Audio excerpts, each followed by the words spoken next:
வந்த அனைவருக்கும் மகிழ்ச்சியை தெரிவிச்சுக்கிறோம்.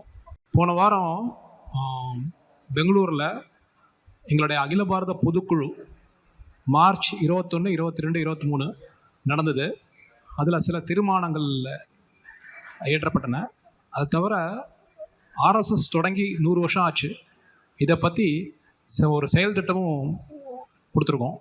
அதை பற்றி பேசுவதற்காக இன்னைக்கு நம்ம கூட தென் பாரத மக்கள் தொடர்பு செயலாளர் பா பிரகாஷ் அவங்க சொல்லுவாங்க. கூடவே நம்மளுடைய தென் பாரத ஊடக செயலாளர் ஸ்ரீராம் அவங்கள நம்ம கூட இருக்காங்க. அவர் என்ன சொல்கிறாரோ அது சம்மந்தமாக நம்மக்கிட்ட கேள்வி பதில் பின்னாடி இருக்கும். நம்ம பிரகாஷ் இப்போ சொல்லுவார். எல்லா ஊடக சகோதரர்களுக்கு முதல்ல வாழ்த்துக்களையும் வணக்கங்களையும் தெரிவித்துக் கொள்கின்றேன். 21, 22, 23 போன வாரம் பெங்களூரில் அகில பாரத பொதுக்குழு நடந்தது. கன்னியாகுமரியிலேருந்து காஷ்மீர் வரை, துவாரகாலேருந்து அருணாச்சல பிரதேஷ் வரை இருக்கக்கூடிய எல்லா ஆர்எஸ்எஸ்னுடைய முக்கியமான பொறுப்பாளர்கள் மற்றும் பரிவார இயக்கத்துடைய பொறுப்பாளர்கள் இவங்கெல்லாம் சந்திச்சாங்க. வெவ்வேறு விஷயங்கள் அங்கே பேசப்பட்டது. குறிப்பாக ஆர்எஸ்எஸ் நூற்றாண்டு இது 1925 ஆரம்பிக்கப்பட்டது. இப்போ ஆர்எஸ்எஸ் உடைய நூற்றாண்டு நடைபெறுகிறது. அதுல 2025 விஜயதசமியிலேருந்து 2026 விஜயதசமி வரை நூற்றாண்டு மையமாக வச்சு ஆர்எஸ்எஸ் நாடு நடிகளும் என்னென்ன விஷயங்கள்லாம் செய்ய போறோம் இதை பற்றி கொஞ்சம் விரிவாக பேசப்பட்டது. அதே போன்று ஆர்எஸ்எஸ் நூற்றாண்டு செயல் திட்டங்கள்ல சமுதாய மாற்றத்துல என்னெல்லாம் செய்ய போறோம் இதை பற்றி கூட அங்க விரிவாக பேசப்பட்டது. அதை தவிர ஆர்எஸ்எஸ் இப்போ நாடு முழுசும் எவ்வளோ கிளைகள் இருக்கு ஆர்எஸ்எஸ்க்கு, இப்படி வெவ்வேறு விஷயங்கள் பேசப்பட்டது. அதை பற்றிய சில விவரங்கள் உங்களுக்கு சொல்லிட்டு அதுக்கப்புறம் அங்க 2 தீர்மானங்கள் நிறைவேற்றப்பட்டன. அதை பத்தி விவரங்களும் கூட நாம கொஞ்சம் யோசிக்கலாம். உங்களுக்கு அதனுடைய காப்பி கிடைக்கும், அதை வச்சு எனக்கு பார்த்துக்க முடியும். இப்போ நமக்கெல்லாம் ஒரு சந்தோஷமான விஷயம், தமிழ்நாட்டில் சமுதாயம் ஆர்எஸ்எஸ்க்கு ஆதரவாக இருக்கு அப்படிங்கிறத நல்ல பிரத்யட்சமா கண்கூட பார்க்க முடிஞ்சது. போன வருஷத்தை விட இந்த வருஷம் ஆர்எஸ்எஸ் தமிழ்நாட்டில் 1368 கிளைகள் அதிகரிச்சிருக்கு. கிட்டத்தட்ட டபுள் ஆயிருக்கு சொல்லலாம். அப்ப இப்ப தமிழ்நாட்டில் ஆர்எஸ்எஸ் 4000 கிளைகள் இருக்கு. ஆர்எஸ்எஸ் உடைய தினசரி கிளைகள் மற்றும் வாரக்கூடுதல் இதெல்லாம் சேர்ந்து ஒரு மிகப்பெரிய மாற்றம். அது 1939 தமிழ்நாட்டில் ஆரம்பிச்ச ஆர்எஸ்எஸ் இந்த 85 வருஷத்துல இன்னைக்கு 4000 இடங்கள்ல நம்முடைய தினசரி கூடுதல் வாரக்கூடுதல் நடத்திட்டு இருக்கோம்.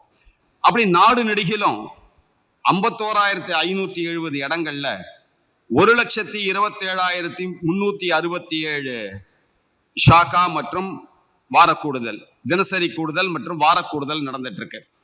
ஆர்எஸ்எஸ் ஒரு யூனிக் ஆர்கனைசேஷன். இது தினசரி சந்திக்கக்கூடிய ஒரு இயக்கம். வேற இயக்கங்களுக்கு எதுக்குமே தினசரி சந்திக்கக்கூடிய குணம் கிடையாது. ஆனா ஆர்எஸ்எஸ் உடைய ஸ்தாபகர் டாக்டர் ஹெடுகேவார் அவர்கள் இந்த விஷயத்தை யோசிச்சாரு. தேசபக்தி இதற்கு தத்துவமாக இருந்தது. தேசபக்தி பிராக்டிஸ் ஆகணும், தேசபக்தி செயல் திட்டமாக மாறணும். அப்போ நல்ல நம்பத்தகுந்த ஆட்களை உருவாக்க வேண்டும், நல் ஒழுக்கமும் சமுதாயத்தை ஒருங்கிணைக்கக்கூடியவர்களை உருவாக்கிட வேண்டும் என்ற எண்ணத்துல சங்கத்தினுடைய ஷாக்காவை உருவாக்கினார். அதன் மூலமாக இன்னைக்கு இந்த 100 வருஷத்துல நாடு நெடுகிலும் ஆர்எஸ்எஸ் போகாத இடங்களே இல்லை அப்படி சொல்ல முடியும். அதே போன்று ஆர்எஸ்எஸ் மூலமாக பயிற்சி பெற்று உற்சாகம் பெற்றவர்கள் வெவ்வேறு துறைகளில் சென்று அங்கு பல்வேறு மாற்றங்களை ஏற்படுத்தி வருகின்றார்கள். இதை பத்திலாம் அந்த கூட்டத்தில் பேசப்பட்டது பிரதிநிதி சபால. அப்ப 2 தீர்மானம் அதில் நிறைவேற்றினோம். ஒண்ணு வங்கதேச இந்துக்களை பாதுகாக்கணும் அப்படின்னு நாம அந்த விஷயத்தை மையமாக வைத்து வங்கதேசத்தில் இருக்கக்கூடிய இந்துக்கள் மற்றும் இதர சிறுபான்மையினர் மிகப்பெரிய அளவுல தாக்குதலுக்கு உட்படுத்தப்பட்டாங்க. இதெல்லாம் நமக்கு தெரிஞ்சிருக்கும். நம்ம பத்திரிகைகள்லாம் கூட அதை பத்தி பெரிய அளவுல போட்டிருக்கோம். அந்த வங்கதேச இந்துக்களை காத்திட வேண்டும்.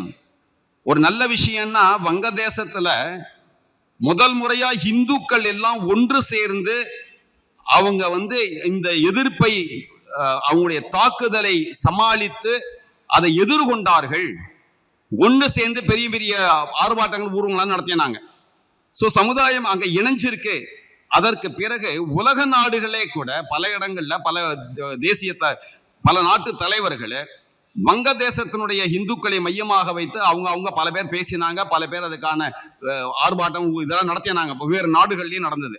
இங்கே பாரத நாட்டிலையும் நடந்தது. தமிழ்நாட்டில் கூட அதுக்காக நடத்தினோம். நம்ம அப்படி அங்க இருக்க பாதுகாக்கப்படணும். அந்த தீர்மானத்துல கடைசியில என்ன வேண்டுகோள் வைச்சோம் அப்படின்னா, ஐநா வரைக்கும் இதை எடுத்துட்டு போகணும்.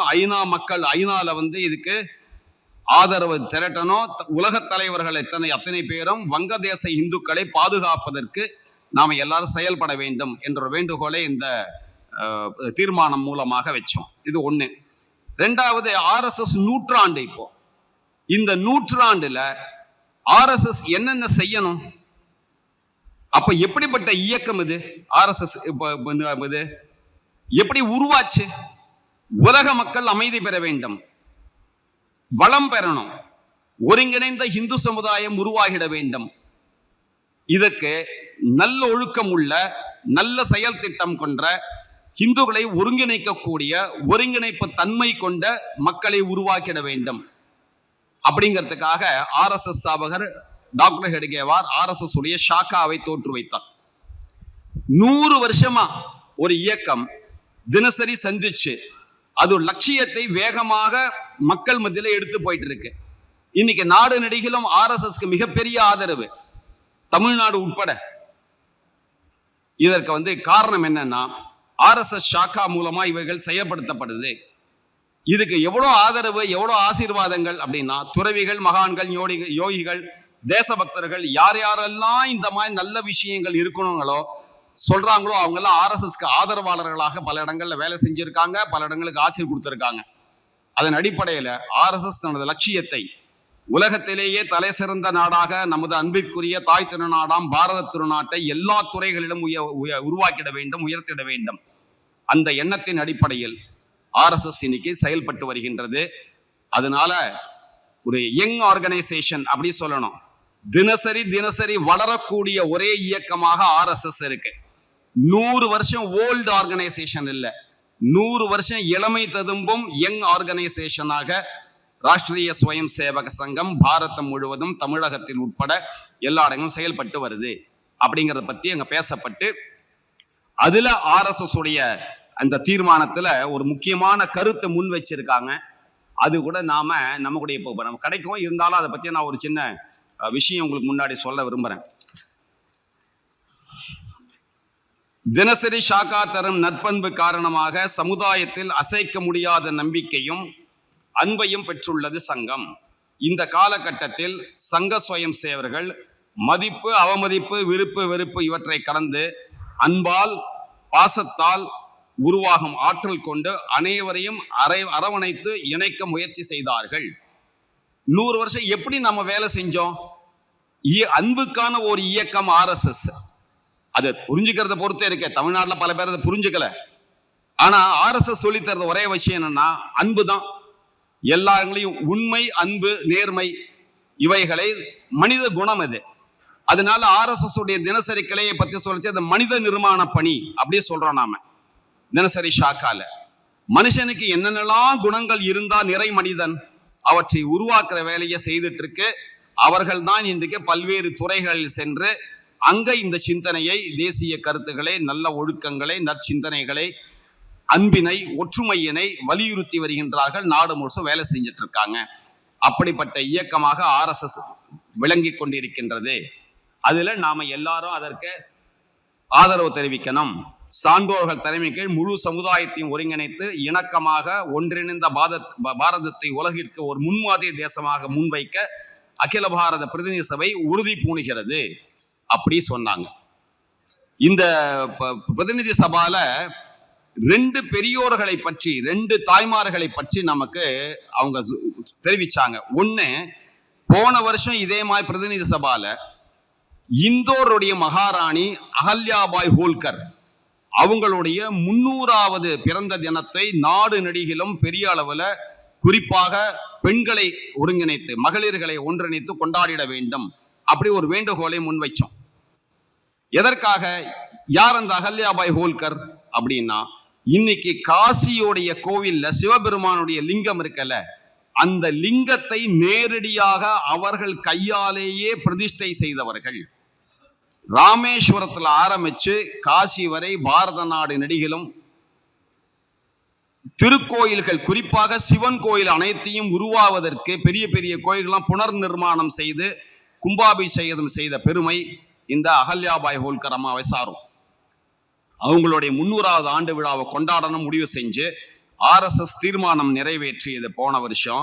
அதனை ஏற்று நாடு நெடுகிலும் 22,000 நிகழ்ச்சிகள் நடத்தியிருக்காங்க. கிட்டத்தட்ட 28 லட்சம் பேர் கலந்துட்டு இருக்காங்க, ஆண்கள் பெண்கள் உட்பட.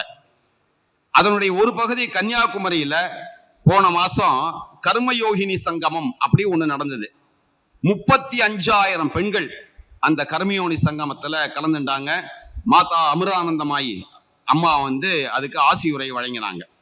இப்படி அதனுடைய அகில பாரத RSS அகில பாரத பொதுச் செயலாளர் திரு தத்தாத்ரேயா அவர்கள் அங்க அவருடைய வழிகாட்டுதலும் அந்த நிகழ்ச்சியில இருந்தது. அது இந்த நாடு முழுசும் பெரிய அளவில் ஒரு மாற்றத்தை ஏற்படுத்தி இருக்கு. குறிப்பா பெண்கள் மத்தியில பெண்கள்கிட்ட அவங்கள ஆளுமைத்தன்மை பெற்றவளாக ஆக்கிட முடியும் என்பதை அது நிரூபிக்கிறதாக இருந்தது. அதே போன்று இந்த வருஷம் உல்லால் அப்படி சொல்லிட்டு தட்சிண கர்நாடகத்துல ஒரு ஊரு, அங்க ஒரு மகாராணி இருந்தாங்க. அந்த மகாராணி பேர் மகாராணி அப்பக்கா அப்படி பேரு. இவங்க போர்ச்சுகீசியர்களை எதிர்த்து தொடர்ந்து போர் நடந்துச்சு. எல்லா போர்களையும் வெற்றி பெற்றார்கள். சமுதாயத்தை ஒன்றிணைத்தார்கள். ஜாதிபேத சமுதாய ஒருங்கிணைப்பை ஏற்படுத்தி அதன் மூலமாக மிகப்பெரிய அளவுல போர்ச்சுகீசனுடைய தாக்கத்தை பாரத நாட்டில் குறைத்த பெருமை அந்த மகாராணி அப்பக்காவை சாரும். அவர்களுடைய 500வது பிறந்த தினம் இந்த வருஷம் வருது, இந்த ஆண்டு. அதையும் கூட நினைவு கூர்ந்து RSS அவர்களுக்கு அந்த நிகழ்ச்சியில அவருடைய திருவுருவப்படத்திற்கு புஷ்பாஞ்சலியும் அவருடைய அந்த வீர செய்திகளையும் அவங்களுடைய செயல் திட்டங்களை பற்றியும் விரிவாக சொல்லப்பட்டது மகாராணி அப்பக்காக்கு. அதோட சேர்ந்து இந்த நூற்றாண்டுல என்னெல்லாம் செய்யணும் அப்படிங்கிறத பத்தி ஒரு விரிவான செயல் திட்டம், விரிவான யோசனைகள் அங்க இருந்தது. குறிப்பா ஒரு வருஷம் 2025 விஜயதசமி RSS தோன்றிய தினம், அதிலிருந்து 2026 விஜயதசமி ஓராண்டுகள் வெவ்வேறு நிகழ்ச்சிகள் வெவ்வேறு பகுதிகளில் வெவ்வேறு மக்களை ஒன்றிணைக்க, மொத்தத்தில் இந்து சமுதாயத்தை ஜாதிவேத தீண்டாமை இல்லாமல் ஒன்றிணைத்திட வேண்டும், பெரிய சக்தியாக ஆக்கிட வேண்டும், உலக சக்தியாக இந்து சமுதாயம் ஆகிட வேண்டும். அந்த சிந்தனையில தான் இந்த நிகழ்ச்சிகள்லாம் திட்டமிடப்பட்டிருக்கு. அதுல ஒண்ணு வர விஜயதசமி எப்படி நடக்கணும் இதை பத்தி டிஸ்கஷன் இருந்தது. விஜயதசமி நாடு முழுவதும் எல்லா இடங்களிலும் சின்ன சின்ன கண்ட அப்படின்னா ஒரு 1,00,000 பேர் இருக்கக்கூடிய பகுதி, அந்த அளவுல 1,00,000 பேர் இருக்கிற ஒரு பகுதிக்கு ஒரு நிகழ்ச்சி அப்படி நாடு நெடுகிலும் சீருடை அணிந்த RSS சீருடை அணிந்த தொண்டர்களுக்கு எல்லாரையும் ஒன்றாக இணைக்க வேண்டும். அந்தந்த ஊர்களுக்கு ஏற்ற மாதிரி அந்தந்த மாநிலங்களுக்கு ஏற்ற அளவுல சில இடங்களை அவங்க அணிவகுப்பு ஊர்வலம் வச்சுக்கலாம், இல்ல பெரிய நிகழ்ச்சிகள் வச்சுக்கலாம். ஆனா எல்லா சீருடை அணிந்த RSS ஸ்வயம் சேவகர்களுடைய தொண்டர்களுடைய நிகழ்ச்சி 1,00,000 பேர் கொண்ட ஊருக்கு ஒண்ணு, ஒரு கண்டாக்கு ஒண்ணு. அப்படி விஜயதசமி விழாவினை கொண்டாடிட வேண்டும், நூற்றாண்டினை கொண்டாடிட வேண்டும். இது முதல் விஷயம். ரெண்டாவது, நவம்பர் மாசத்திலேருந்து ஜனவரி மாசம் வரைக்கும் 3 மாசத்துல அந்தந்த மாநிலங்களுக்கு ஏற்ப சூழ்நிலைக்கு ஏற்ப ஒரு 21 நாள் 3 வாரம் முடிவு செய்து RSS தொண்டர்கள் அத்துணை பேரும் நேரடியாக வீடு வீடாக சென்று ஒவ்வொரு 10,000 பேர் கொண்ட ஜனத்தொகைக்கு பஸ்தி சொல்றோம். அதே போல 15,000 10லிருந்து 15,000 பேர் கொண்ட கிராம பகுதிகளுக்கு மண்டல்னு பேரு. அப்படி பஸ்தியில மண்டல்ல கிராமங்கள்ல வீடு வீடா போய் மக்களை நேர சந்தித்து தரிசித்து RSS நூற்றாண்டு செய்தியினை அவங்க கிட்ட சொல்லணும் அப்படி முடிவாயிருக்கு. தமிழ்நாட்டிலையும் எந்த 21 நாள் என்பதை பற்றி இந்த ஓரிரு நாட்கள்ல அவங்க பேசி முடிவு செய்து நமக்கு சொல்லுவாங்க. அந்த செய்தி உங்களுக்கும் கிடைக்கும். அப்படி நாடு முழுசும் நடக்க போகுது. ஒரு பெரிய மக்களை நேரடி சந்திக்கக்கூடிய ஒரு மிகப்பெரிய நிகழ்ச்சி. அப்படி ஜனஜாகரன் அப்படி நடக்க போகுது. அது நவம்பர்ல இருந்து ஜனவரிக்குள்ள அந்த விஷயங்கள் நடக்கும். மூன்றாவது பெரிய நிகழ்ச்சி, ஒவ்வொரு 10,000 பேர் கொண்ட பகுதி பஸ்தி அப்படி சொன்னேன், இல்ல மண்டல்னு சொன்னேன். அப்படி அந்த 10,000 பேர் கூட ஜனத்தொகை உள்ள ஊர்ல ஒரு ஹிந்து ஒற்றுமை மாநாடு நாடு நெடுகிலும் நடக்கலாம் அப்படி முடிவாயிருக்கு. இது மூன்றாவது விஷயம். ஹிந்து ஒற்றுமை மாநாடு ஒவ்வொரு பஸ்திகள்லையும் இந்த முறை நாடு முழுசும் நடக்கணும். இது காலகட்டம். அதுவும் அந்தந்த மாநிலத்தில் எந்த காலகட்டத்தில் வச்சுட்டா நல்லது, அதுக்கேற்ற மாதிரி பிப்ரவரி மாசத்துக்கு முன்னாடி எல்லா இடங்கள்லையும் ஹிந்து ஒற்றுமை மாநாடு இது நடக்கணும் அப்படிங்கிறது மூன்றாவது செயல் திட்டம். நாலாவது, சமுதாயத்துல சமுதாய பெரியோர்கள், ஜாதி சங்கங்களா இருக்கலாம், சமுதாயத்தினுடைய பெரியோர்களாக இருக்கலாம், அதே மாதிரி துறவிமார்களா இருக்கலாம், ஞானிகளா இருக்கலாம், மகான்களாக இருக்கலாம், இப்படிப்பட்டவர்கள் எல்லாம் சந்தித்து அவர்கள் எல்லாம் ஒன்னா சேர்த்து ஒரு சமுதாய ஒத்திசைவு நிகழ்ச்சி, சாமாஜிக் சத்பாவ் அப்படி சொல்றாங்க. அது ஒரு சமுதாய ஒத்திசைவு நிகழ்ச்சி. இது எல்லா ஊர்கள்லையும் மாநகர அளவுல நடத்தணும். நகரங்கள்ல மாநகர அளவுல அப்படி ஒரு நிகழ்ச்சி நடத்துறதுக்காக அந்த ஏற்பாடு நடக்கணும். அப்படி இது நாலாவது விஷயம். அஞ்சாவது, ஒவ்வொரு டிஸ்ட்ரிக்ட் வாரி, ஒவ்வொரு ஜில்லா வாரி நம்ம ஊர்ல இருக்கக்கூடிய ஒப்பீனியன் மேக்கர்ஸ், கருத்துருவாக்கவாதிகள், இம்பார்ட்டன்ட் பர்சனாலிட்டிஸ், முக்கியஸ்தர்கள், அப்புறம் ப்ராமினன்ட் பர்சனாலிட்டிஸ் சொல்லுவாங்க, எல்லாருக்கும் பிரபலமானவர்கள் அந்த பகுதியில், அப்படிப்பட்டவர்களுக்காக ஒரு நிகழ்ச்சி டிஸ்ட்ரிக்ட் அளவுல நடத்தணும் அப்படி முடிவா இருக்கு. இதுவும் நாடு முழுசும், எல்லாம் சொல்றது எல்லாமே நாடு முழுசும் நிகழ்ச்சி. இது 5வது செயல் திட்டம். 6வது, மாநில அளவுல இளைஞர்களுக்காக, கல்லூரி மாணவர்கள், ஐடி ப்ரொஃபஷனல்ஸ், 20லேருந்து 35 வயசு இருக்கக்கூடிய இளைஞர்களுக்காக, குறிப்பாக இளைய சமுதாயத்து மத்தியில் தேசபக்தியையும் நற்பண்புகளையும் நல்ல பழக்க வழக்கங்களையும் ஏற்படுத்திட வேண்டும். அவர்களுக்கு அந்த விஷயத்தை சொல்ல வேண்டும். சங்கம் செய்யக்கூடிய விஷயங்கள் அவங்களை இணைத்திட வேண்டும் என்பதற்காக இப்படிப்பட்ட இளைஞர்கள் சங்கமம் அப்படி நடத்தணும் அப்படிங்கிற விஷயமும் முடிவாயிருக்கு. இப்படி 6 விஷயம். முதல் விஷயம், கண்ட அளவுல விஜயதசமி விழா சீருடை அணிந்த சுயம் சேவர்களுக்கானது.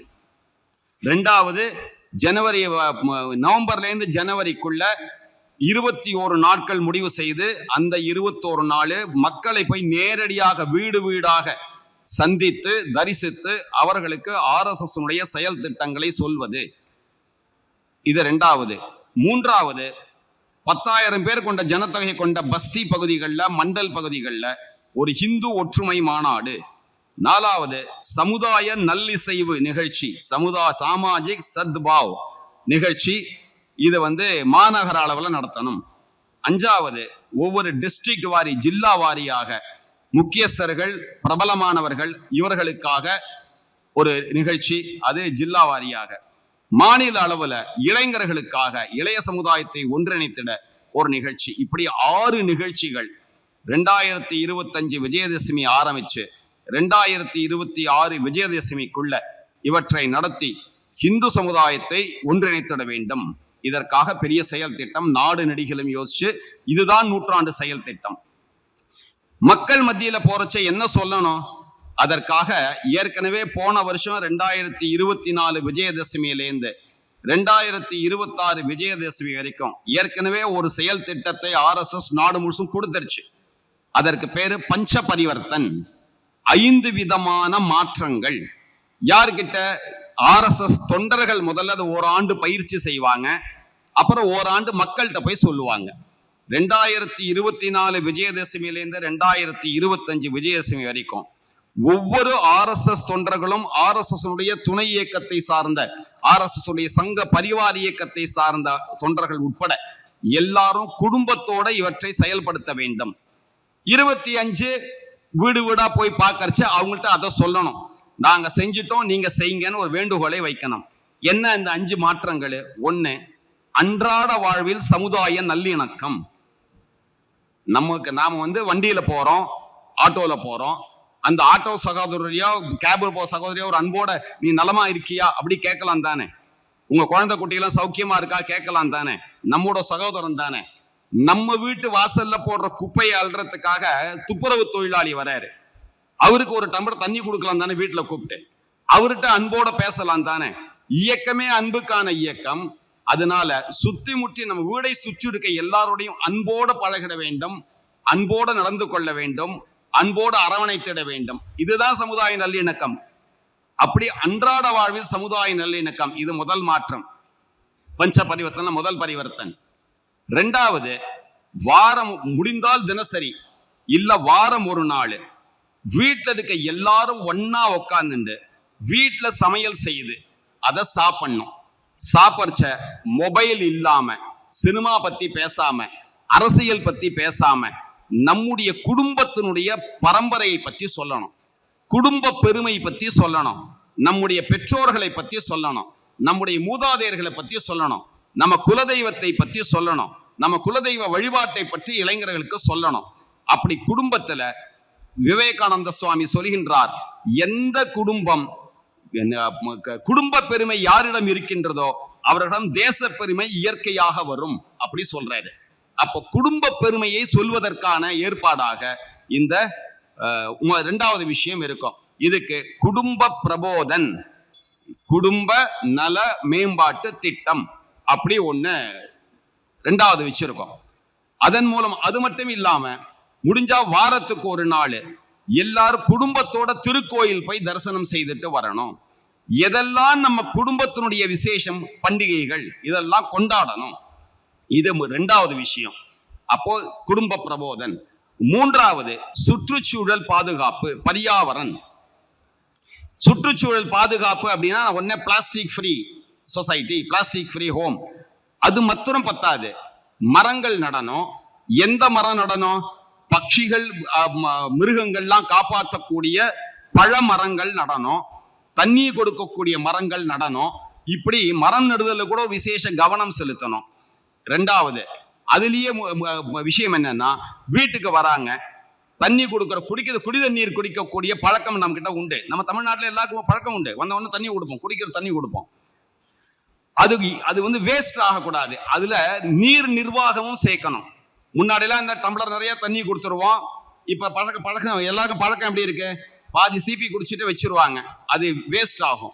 அப்போ கையில ஜக்கு கொண்டு வரணும், டம்ளர் கொடுக்கணும், தண்ணியை ஊத்தி கொடுக்கணும். எவ்வளவு தேவையான அளவு தண்ணி கொடுக்கணும்.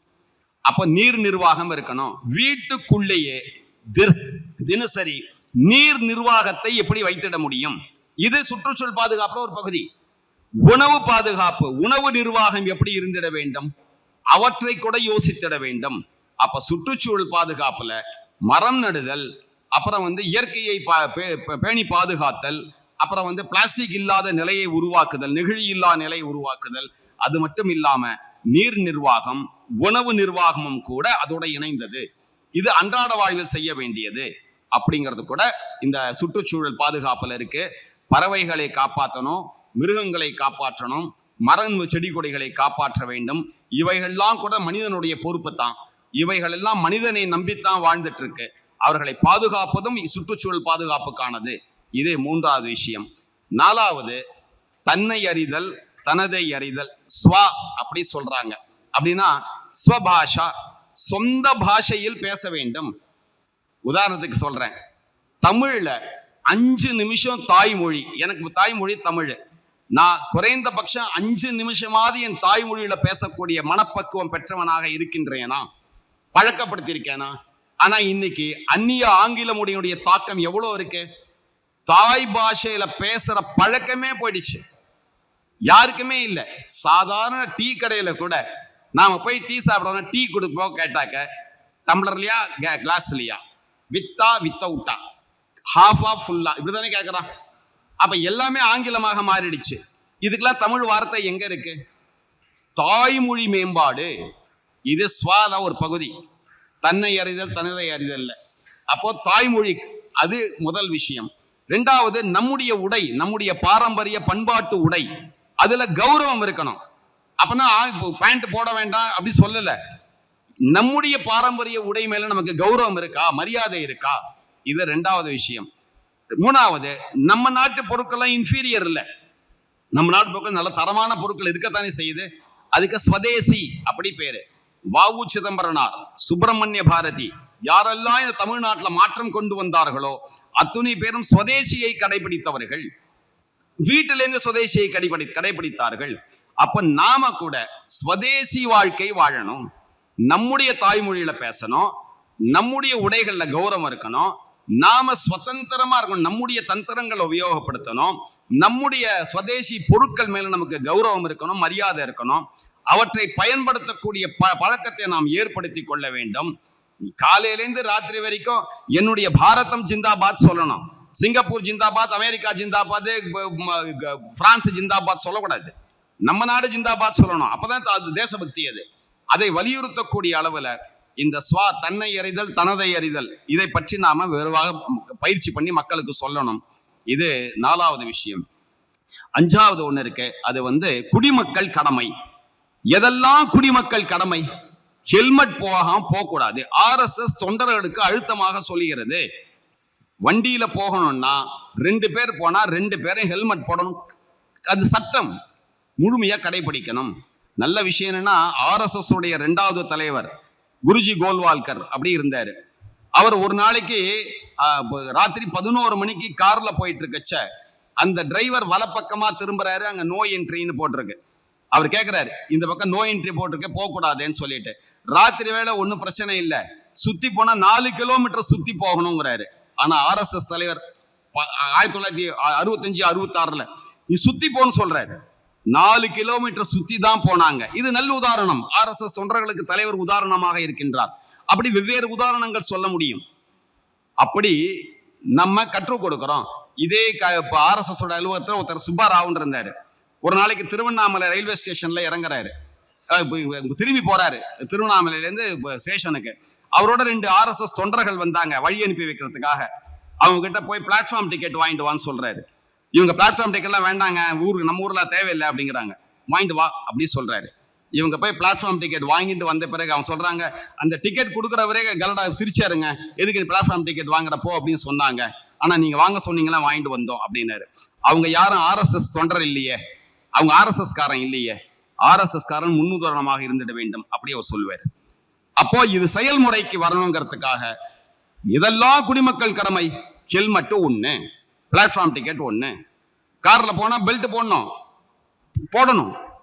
போலீஸ்கார் இருக்காரு, CCTV இருக்கு அப்படிங்கிறதுக்காக இல்ல, சொல்லப்பட்டிருக்க செய்யணும். தேசிய கீதத்துல அசையக்கூடாது, யாருமே அசையக்கூடாது. தேச கொடி மேல, தேசிய கொடி மேல பக்தி இருக்கணும்னா பக்தி இருக்கணும். இதெல்லாம் குடிமக்கள் கடமை. எதெல்லாம் குடிமக்கள் கடமை என்று நம்ம நாட்டிலே சொல்லப்படுகின்றதோ அவை அனைத்தையும் முழுமையாக கடைபிடித்திட வேண்டும் என்பது 5வது விஷயம். இப்படி 5 விஷயத்தை 2024 விஜயதசமியே RSS தொண்டர்கள் செயல்பட தொடங்கிட்டாங்க. 2025 விஜயதசமிக்கு முழுமையாக கடைபிடித்து, குடும்பத்திலே கடைபிடித்து, நம்ம ஊர்ல கடைபிடிச்சு, நம்ம சமுதாயத்துல கடைபிடிச்சு, அதை 25, 26 மக்கள் போய் நேர பார்க்க போறமே. இந்த 6 விதமான நிகழ்ச்சிகள் மூலமாக அவர்கள் அத்துணை பேருக்கும் நீங்களும் செயல்படுத்துங்கள், நான் செயல்படுத்திட்டேன், நீங்க செயல்படுத்துங்க அப்படி சொல்லணும். இதுதான் இந்த பஞ்ச பரிவர்த்தனுடைய யோசனை. இந்த விஷயத்துக்காக இந்த 6 நிகழ்ச்சிகளையும் இந்த பஞ்ச பரிவர்த்தன் சொல்லக்கூடிய 5 மாற்றங்கள், 5 அமுதம் அப்படின்னு நாம சொல்லிக்கலாம். இந்த 5 அமுதத்தை சமுதாயத்திடம் எடுத்து சென்று சமுதாயத்துக்கு பழக்கப்படுத்திட வேண்டும், சொல்லிட வேண்டும் என்பது நம்முடைய செயல் திட்டம். இப்படி இவைகள் அனைத்துமே அந்த நம்முடைய பிரதிநிதி சபால முழுமையாக பேசப்பட்டது, செயல் திட்டங்கள் வகுக்கப்பட்டது. ரொம்ப சௌஜன்யமான சுமூகமான சூழ்நிலை, நிறைய விஷயங்கள் இதை பத்தி பேசப்பட்டு சிறு குழுவாக பல குழுவாக சந்திச்சு இவற்றை எல்லாம் விரிவாக பேசி 3 நாட்கள்ல நிறைய விஷயங்கள் முடிவு செய்து அவற்றை அந்தந்த ஊர்கள்ல அடுத்து வரக்கூடிய ஒரு 2 மாசத்துக்குள்ள முடிவு செஞ்சு திட்டங்கள் வகுத்து என்னென்னைக்கு என்னென்ன நிகழ்ச்சிகள் அப்படி செய்யணும் அப்படின்ட்டு அதோட RSS தலைவர் கடைசியாக வழிகாட்டினார் அந்த டாக்டர் மோகன்ஜி பாகவத் அவர்கள். அதனுடைய அந்த நிகழ்ச்சி அந்த 3 நாள் இது நல்லபடி முடிந்தது அப்படி சொல்லணும். இந்த விஷயம் சமுதாயத்திற்கு எடுத்து செல்ல வேண்டும். அதுக்காக தான் இன்னைக்கு உங்களுடைய நீங்கெல்லாம் வந்து சந்திச்சா நல்லது, பத்திரிகையாளர் சந்திச்சா நல்லது, உங்களுக்கு நேரடியாக இவற்றை சொல்லிட வேண்டும் என்ற கருத்துல தான் இந்த நிகழ்ச்சியானது ஏற்பாடு பண்ணியிருக்கு. இதை ஒட்டி இப்ப நான் பேசின இந்த விஷயங்களை ஒட்டி நீங்க ஏதாவது சொல்லணும் கேட்கணும் அப்படின்னா கேட்கலாம், சொல்லலாம்.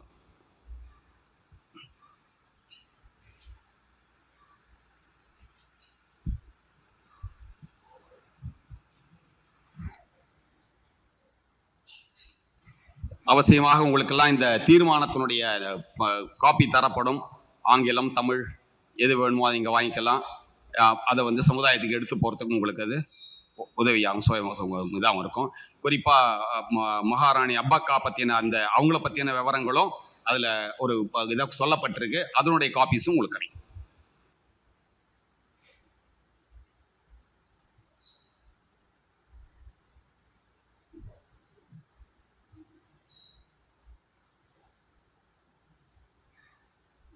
ஏதாவது இந்த சொன்ன நான் நம்முடைய இந்த பிரீஃபிங் பற்றி ஏதாவது நீங்கள் சொல்லணும் கேட்கணும்? ரொம்ப நன்றி. நல்லபடி இருந்து எல்லாம் கேட்டுட்டீங்க. சமுதாய மாற்றத்தில் ஊடகத்தினுடைய சக்தி இருக்கல, மிகப்பெரிய பொறுப்பு உங்களுக்கு இருக்கு. நல்ல பொறுப்போட பண்ணிட்டு இருக்கீங்க. உங்களுக்கெல்லாம் வாழ்த்து தெரிவிக்கின்றோம், நன்றியினை தெரிவிக்கின்றோம்.